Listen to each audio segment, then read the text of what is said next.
Abramos, queridos, nossa Bíblia no Evangelho de Mateus. Evangelho de Mateus, capítulo 13, os versículos de 1 a 9. Com esse Evangelho de Mateus, nós vamos refletir um pouquinho nesse último dia do ano sobre a nossa semeadura para o ano que chega. Mateus capítulo 13, versículos de 1 a 9. Evangelho de Mateus, capítulo 13, versículos 1 a 9. Vamos fazer de forma compartilhada. Eu leio um versículo, a congregação lê o seguinte. Mateus capítulo 13, versículos de 1 a 9. Naquele mesmo dia, Jesus saiu de casa, foi para a beira do lago da Galileia, sentou-se ali e começou a ensinar. A multidão se sentou em volta dele, era tão grande que ele entrou no lago e sentou-se, e o povo ficou em pé na praia. Jesus usou parábolas para ensinar muitas coisas. Ele disse: escutem. Certo homem saiu para semear.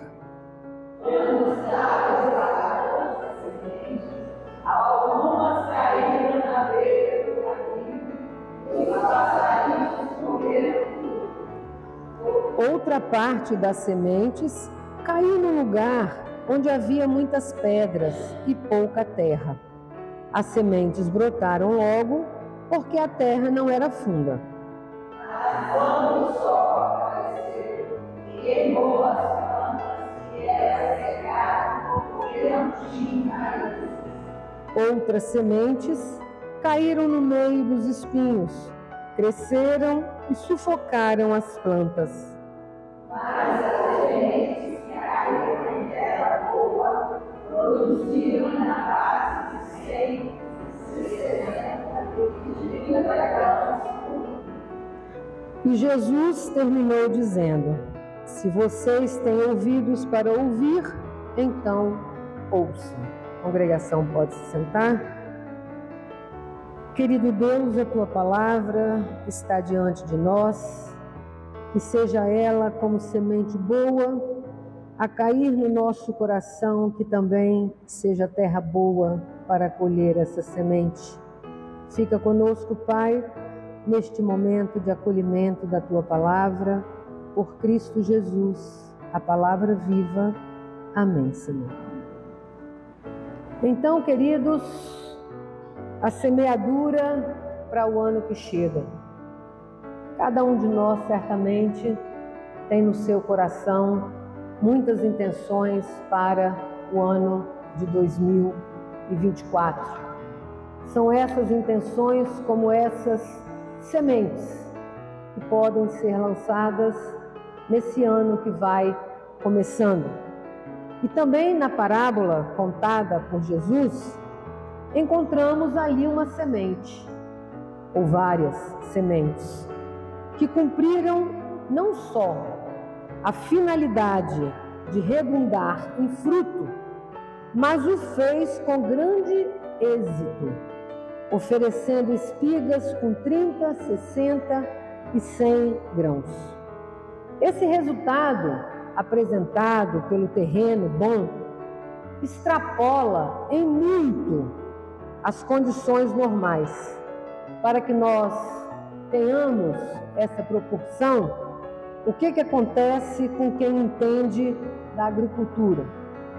Para quem entende da agricultura sabe que o esperado numa safra considerada excelente é um resultado que representa 10 vezes o número de grãos semeados. Você semeou 1, colheu 10, já é algo que tem uma potência esperada. E no Evangelho, Jesus diz que aquela terra boa produziu, ao final, 30, 60 e até mesmo 100 vezes mais. Ou seja, o terreno bom tem essa potência. E Ele nos quer como um terreno bom, que tenha também essa potência de uma produção, não só dentro da normalidade, mas numa condição que extrapole em muito aquilo que é possível. E nós, na perspectiva da nossa fé, sabemos que isso só acontecerá se a graça de Deus estiver nos acompanhando nesse processo.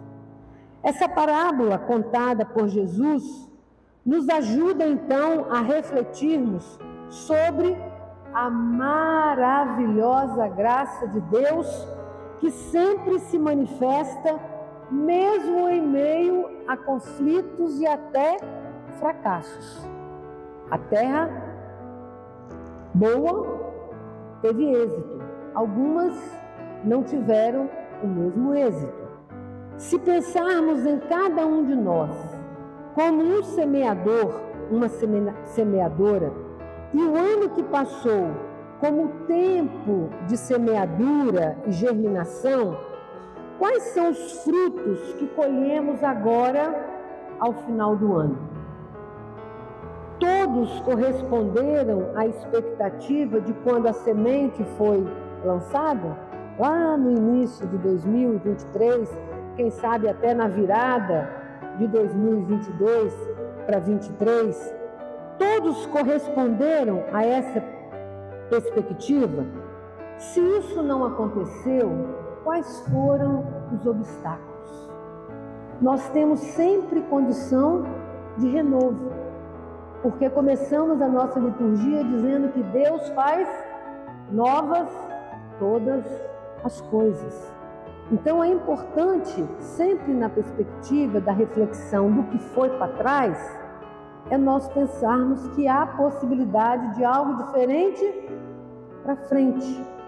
Então nunca perdermos essa dimensão de que a graça do nosso Deus oportuniza que sempre tenhamos perspectiva de algo que pode ser novo nas nossas vidas. E se pensarmos em um processo de semeadura, o que é preciso para que uma semente se desenvolva bem e produza bons frutos? Nós vimos ali num dos terrenos que a semente foi e deu o fruto. Mas o que impediu que aquele fruto se desenvolvesse? Quem lembra do texto? O que impediu? O texto deixa claro. Houve o desenvolvimento, mas a raiz não era profunda. Então é como se o terreno não possibilitasse que as raízes entrassem, e aí o fruto até veio, mas ele não veio com a potência que ele pode vir. Nós vemos então que o que ajuda em muito uma semente a se desenvolver é sim sol, água, terra, minerais, adubo, mas principalmente possibilidades para que a raiz possa penetrar no solo. Nós precisamos que o fruto venha de uma estrutura que tenha raiz. A raiz é que vai garantir o crescimento da semente, o aproveitamento das riquezas existentes no solo. É por causa da raiz que a planta cresce, e sem ela não adiantaria muito a água, o sol, o adubo, se a raiz não tem como ganhar sustentação. Então nós precisamos da raiz.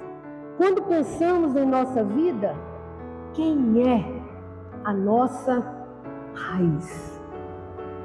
A nossa raiz é Jesus Cristo. É arraigado nele que nós precisamos conduzir a nossa vida. É arraigado nele que nós precisamos projetar a nossa vida para o ano de 2024. Se nossa planta da vida não estiver firmada, arraigada na raiz de Jesus Cristo, talvez todos os demais cuidados, Às vezes a gente oferece tanto para a nossa vida, né? Oferece a melhor escola, oferece línguas, oferece os melhores vestuários, oferece a melhor casa, o melhor celular, o melhor isso, o melhor aquilo, achando que está ali o melhor. Mas o melhor está ali, a raiz chamada Jesus Cristo. Aí sim, agora eu vou falar, meninada, aí pode me corrigir, né? Aí, o 7G não tem problema ser um 3G, porque um 3G arraigado em Jesus Cristo, ele faz muito mais do que um 7G.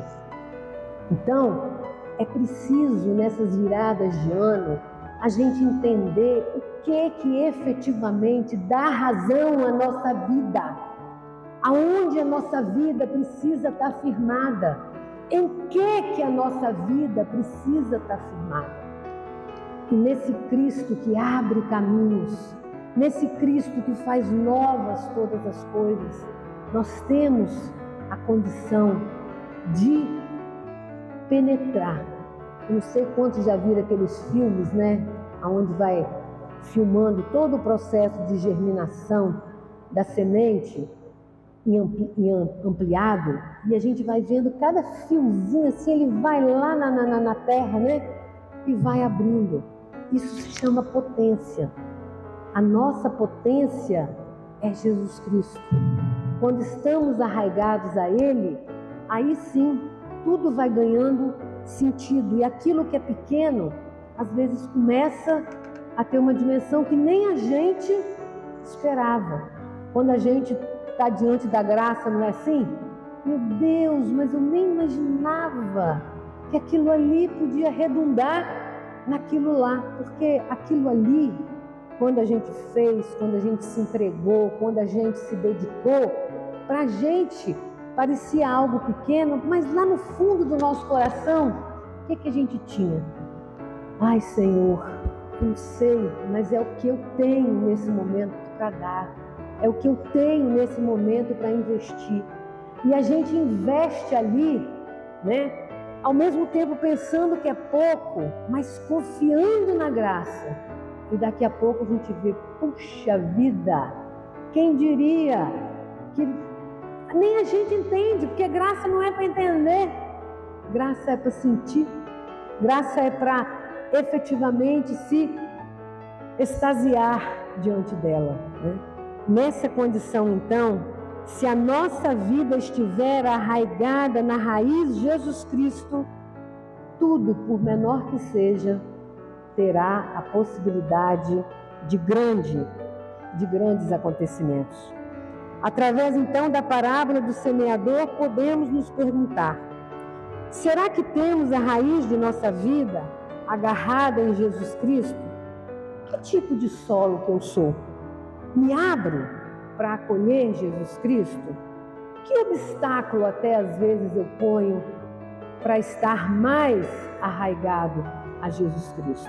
Ah, eu moro longe, amanhã eu tenho prova, é tanto e aí às vezes aquele desejo de estar efetivamente ali, dando o pouquinho que seja, ou então aquela história, né? Quando eu aposentar, quando eu formar, quando, e esse quando nunca chega. Então que seja o mínimo que a gente possa, do ponto de vista de semear, vamos semear. O importante é que a gente nunca perca essa dimensão. Apesar, queridos, das imperfeições apresentadas pelas 3 porções da semeadura que foram desperdiçadas em solos ruins, a parábola ainda é uma parábola de otimismo. A gente podia pensar assim, puxa vida, de 4 solos, só um é que foi para frente. Mas em compensação, aquele que foi para frente, ele foi numa potência tal que aí os outros que não deram, graças a Deus, ficaram para trás, paciência. E a vida também é assim. Se a gente se fica arraigado, né? Se ficasse nós ali lamentando, poxa, de quatro solos, só um deu resultado, 3 não deram. Fica sempre aquela perspectiva de faltou. Não.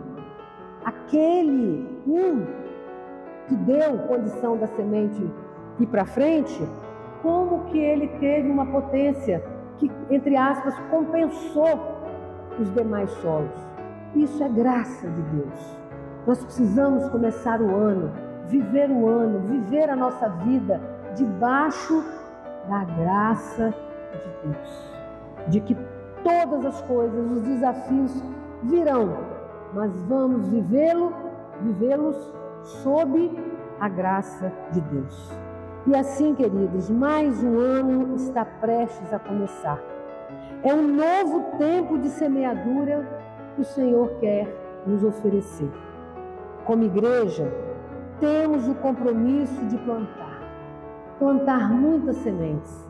Sementes de amor, sementes de comunhão, semente de solidariedade, semente de justiça, semente de compreensão, de paz e de harmonia entre as pessoas. O mundo está precisando de paz, de harmonia. Às vezes nós estamos vendo a guerra lá na Ucrânia, a guerra lá no Oriente Médio. Mas quantas guerras tem aqui dentro do meu coração? Quantas guerras tem aqui dentro da minha família? Quantas guerras tem dentro da igreja, né? Podemos estar vivendo muitas guerras, mas que o Senhor nos ajude a plantar sementes de paz. Cada um de nós é sim um semeador, uma semeadora, que nós possamos perceber que por vezes sim, pode acontecer por diversas razões, que algumas das sementes que tenhamos lançado não frutifiquem, mas a grande alegria é saber que haverão também sementes que vão produzir. E sob a graça de Deus vão produzir em quantidade muito maior, em quantidade abundante, porque serão frutos como sinais da vida abundante também que Cristo veio nos trazer. Assim, temos a certeza de que as adversidades da vida, as tristezas, as mágoas, infelicidades, não terão a última palavra. Eu acho lindo nessa parábola isso. É perceber que a última palavra não foi do solo ruim, a última palavra não foi do solo de pedra, a última palavra não foi do solo que não floresceu, a última palavra foi do solo que produziu muita semente. Então é como se nós destacasse exatamente isso, né? Que nós precisamos perceber e ter a alegria de saber que teremos sementes, sim, que vão produzir, mas não vão só produzir, não. Vão produzir muito. Por isso, o convite desta parábola é que não desanimemos em nossa vida nos eventuais insucessos, mas que possamos, como cristãos e cristãs, semeadores, continuar a semeadura, sempre na confiança de que o solo há de produzir muitos frutos, aquele solo onde a raiz que ali está é o nosso Senhor Jesus Cristo. É Deus que opera o milagre de bons frutos em nossa vida. A Ele permaneçamos arraigados neste ano que se inicia e com certeza será um ano de grandes bênçãos. A Ele permaneçamos arraigados. Amém.